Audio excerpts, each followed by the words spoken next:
السلام علیکم ورحمۃ اللہ وبرکاتہ۔ میرے محترم بھائیوں، بزرگوں، دوستو، یہ ہمارا اصلاح معاشرہ کا 66واں سبق ہے۔ پچھلے چند دنوں سے ہمارے روحانی بزرگ حضرت مولانا طارق جمیل صاحب دامت برکاتہم کے تعلق سے ایک خبر سوشل میڈیا پر گشت کر رہی ہے کہ مولانا کی طبیعت ناساز ہے، ان کو ہارٹ کا اٹیک آیا ہوا ہے، دواخانے میں ایڈمیٹڈ ہے، ان کے لیے دعا کرو۔ بار بار یہ خبر جو ہے 10-15 مرتبہ دن میں سے پڑھنے کو مل رہی ہے۔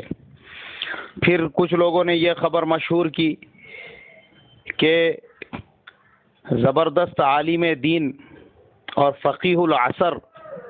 حضرت مولانا مفتی محمد تقی صاحب عثمانی دامت برکاتہم وہ دواخانے میں ایڈمٹ ہے، ان کے لیے بھی دعا کرو۔ پھر کسی نے 3 دن پہلے ایک خبر بھیجا تھا، بولے دارالعلوم دیوبند کے آفس میں آگ لگ گئی ہے، جس کی وجہ سے پرانے سارے دستاویز جو تھے وہ جل کر خاک ہو چکے ہیں اور فرنیچر وغیرہ بھی خاک ہو چکا ہے، اس کے لیے بھی دعا کی درخواست کی گئی تھی۔ اب میرا ایک مزاج ہے، میں اس سے پہلے کئی مرتبہ اصلاح معاشرہ کے اسباق میں بتا چکا ہوں کہ میرے سامنے کتنے بھی معتبر آدمی نے کہا تو میں اس وقت تک یقین نہیں کرتا ہوں جب تک اپنی آنکھوں سے نہیں دیکھ لیتا، یا جو آدمی اس جگہ پہ موجود ہے اور جو ان کو جانتا ہے اور ان سے ملاقات کر چکا ہے یا جو وہاں پر موجود ہے اس سے میں تحقیق نہیں کر لیتا، اس وقت تک میں ایسی افواہوں پہ دھیان نہیں دیتا ہوں، کیونکہ اس سے پہلے بھی سوشل میڈیا پر ایسی کئی افواہیں آ کر جا چکی ہے، تحقیق کرنے پر پتہ چلا کہ حقیقت سے اس کا میلوں دور کا کوئی واسطہ نہیں ہے۔ اور یہ خبریں کیوں مشہور کی جاتی ہیں؟ ایک تو وہ لوگ ہوتے ہیں جن کو ہمارے ان اللہ والوں سے بغض ہوتا ہے، حسد ہوتا ہے، جلن ہوتا ہے، ان کی شہرت سے جلن ہوتی ہے، ان کے مقام اور مرتبے سے، ان کے علمی جو اللہ تبارک و تعالیٰ نے ان کو صلاحیتیں دی ہوتی ہے ان سے جلن ہوتی ہے۔ تو یہ جو جلنے والے ہوتے ہیں حاسدین،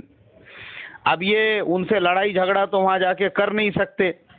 تو چلو بولے ابھی بیٹھے بیٹھے ان کے بارے میں خبر مشہور کر دو تاکہ جو ان کے روحانی شاگرد ہیں،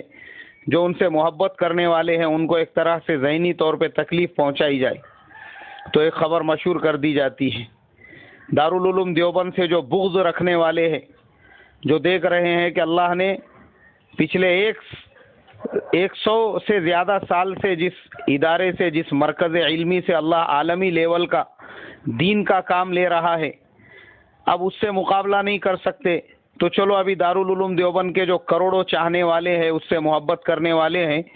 ان لوگوں کے بیچ میں ایک خبر پھسکی چھوڑ دی جائے تاکہ اس کے جو چاہنے والے ہیں ان لوگوں کو ایک روحانی اور ذہنی تکلیف پہنچے۔ تو یہ ایک تو اس ٹائپ کے لوگ ہوتے ہیں، اور پھر ان کا ساتھ دینے والے ہمارے بھی نادان ہوتے ہیں بہت سارے، جو بیچارے نادان، کم علم، کم ظرف، جن میں اتنی صلاحیت نہیں، 50 مرتبہ جنہوں نے فضائل صدقات کے اندر یہ سن لیا ہوگا حکیم لقمان کا قول کہ بولے بیٹا جب کوئی تیرے پاس 2 آنکھیں پھوڑ کر آئے اور یہ کہے کہ کسی نے میری 2 آنکھیں پھوڑ دی ہے، تو اس کی بات کا اس وقت تک یقین نہیں کرنا جب تک کہ ادھر کی تحقیق نہ کر لو، ہو سکتا ہے اس نے 4 آنکھیں پھوڑ کر آیا ہو۔ 50-100 مرتبہ ہم لوگ یہ سن چکے ہوں گے۔ ایسے ہمارے بھی جو نادان دوست ہیں وہ خود ان باتوں کو شیئر کرتے ہیں، ان باتوں کو فارورڈ کرتے ہیں، چاروں طرف مشہور و معروف کرتے ہیں، اور وہ جو شریرین ہیں ان کا ساتھ دیتے ہیں اور اپنے جو ساتھی ہیں ان کے بیچاروں کو ذہنی طور پر تکلیف پہنچانے کا کام کرتے ہیں۔ تو ہمارے لیے ضروری لازمی یہ ہے پہلے ہم تحقیق کریں۔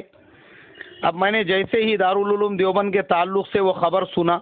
ایک دم بے چین ہو گیا میں، اور بے چین ہونے کے بعد فوراً اسی وقت میں میرا ایک شاگرد ہے جو فی الحال وہاں پر پڑھ رہا ہے، میں نے اس کو فون کیا، بات کیا اس سے، میں بولا بیٹے فوراً اسی وقت میرے کو جو ہے اطلاع چاہیے کہ کہاں پہ کس آفس میں آگ لگی ہے، کیونکہ یہاں پہ پورے انڈیا لیول پہ نہیں بلکہ انٹرنیشنل لیول پہ یہ میسج پہنچ چکے ہوں گے۔ تو وہ بچہ وہاں پر گیا، اس نے بولا میں خود یہاں پر ہوں، مدرسے میں ہوں، میرے کو پتہ نہیں بولے کس آفس میں آگ لگی، اور آپ یہاں سے سینکڑوں میلوں دور اب تک خبر پہنچ گئی۔ وہ گیا وہاں پہ آفس میں، جا کر دیکھا تو پتہ یہ چلا کہ وہاں پر کچھ بھی نہیں ہوا. ایک جو کرنٹ کا وائر تھا وہ وائر جو ہے وہ جل گیا شارٹ سرکٹ کی وجہ سے. ایک ورق بھی اس کی وجہ سے جلا نہیں، صرف جس دیوار پہ وہ لگا ہوا تھا وہ دیوار کا اتنا حصہ بس کالا ہو گیا، اس کے علاوہ کوئی جانی مالی نقصان نہیں ہوا. اور یہاں پہ افواہیں پھیلانے والوں نے تو بیچاروں نے پورے آفس کو جلا ڈالا، پورے دستاویزات کو بھی خاک میں ملا دیا. مولانا طارق جمیل صاحب کے بارے میں جب پتہ چلا تو لاہور کے ہمارے حافظ وسیم صاحب ہے جو فی الحال کویت کے اندر کام کرتے ہیں، میں نے فوراً ان کو میسج کیا. میں بولا حافظ صاحب ہمارے ہندوستان میں ایسی افواہیں چل رہی ہے. تو وہ حافظ صاحب نے بیچاروں نے اپنے لیول پر تحقیقات کی اور پھر مجھے اطلاع دی کہ مولانا میں نے تحقیقات کی ہے، اس طرح کی کوئی بھی معتبر نیوز اور معتبر خبر ہمارے پاس نہیں ہے. بس میں حافظ صاحب کے میسج سے فارغ ہی ہوا تھا، ان کا میسج ملنے کے بعد مجھے. تو پھر ہمارے ایک اور دوست تھے، انہوں نے مولانا طارق جمیل صاحب کے جو خادم خاص ہے ان سے بات کی. تو انہوں نے یہ کہا کہ ہم لوگ بھی پریشان ہیں، ہم کو بھی اطلاع ملی کہ ایسی خبر مشہور ہے. بولے یہ اس وقت کا ویڈیو کلپ ہے جو مولانا طارق جمیل صاحب اس سے پہلے ہارٹ اٹیک آیا تھا اور مولانا دواخانے میں ایڈمٹ تھے، لوگوں نے اس وقت کے کلپ کو نکال کے اب مشہور کر رہے ہیں. اور چادر پہن جو چادر اوڑھ کر مولانا بیٹھے ہیں وہ بھی آج سے تقریباً 1 سال پہلے کی تصویر ہے کہ سردی کی بہت زیادہ شدت تھی اور مولانا فجر کے بعد کا بیان کرنے کے لیے چادر اوڑھ کر اس حالت میں آئے کہ دیکھنے والوں میں سے کچھ نے وہ تصویریں لے لی، اور جب وہ تصویریں اب لوگوں کے پاس پہنچی تو لوگوں نے مشہور کر دیا کہ حضرت کی طبیعت ناساز ہے بول کے. مفتی تقی صاحب کے بارے میں پتہ کیا تو پتہ چلا کہ حضرت ابھی بیرون کے سفر پر ہے. تو یہ سب افواہیں ہیں. وہ جو نادان ہیں بیچارے مشہور کرنے والے، وہ حاسدین شریرین وہ تو کر ہی رہے ہیں، اور اپنے جو ان کا ہاتھ بٹانے والے ہیں میں ان سے بھی درخواست کرتا ہوں کہ ارے اندھے بہرے مت بنو.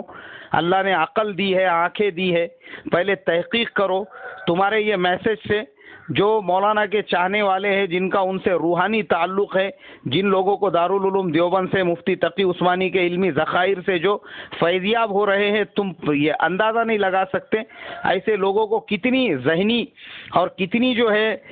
دلی تکلیف پہنچتی ہے. مجھے یاد ہے کہ یہ جو روحانی تعلق ہوتا ہے یہ باپ بیٹے کے رشتے سے بھی بڑا ہوتا ہے.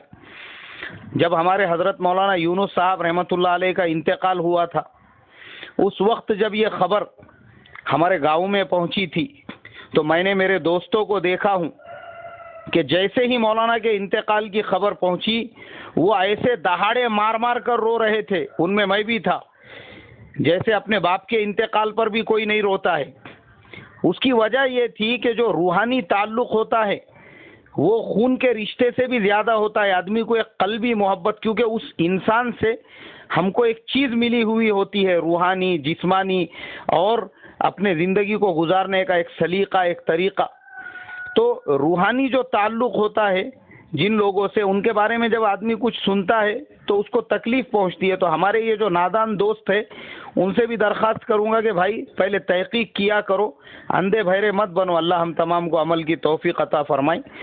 السلام علیکم ورحمۃ اللہ وبرکاتہ.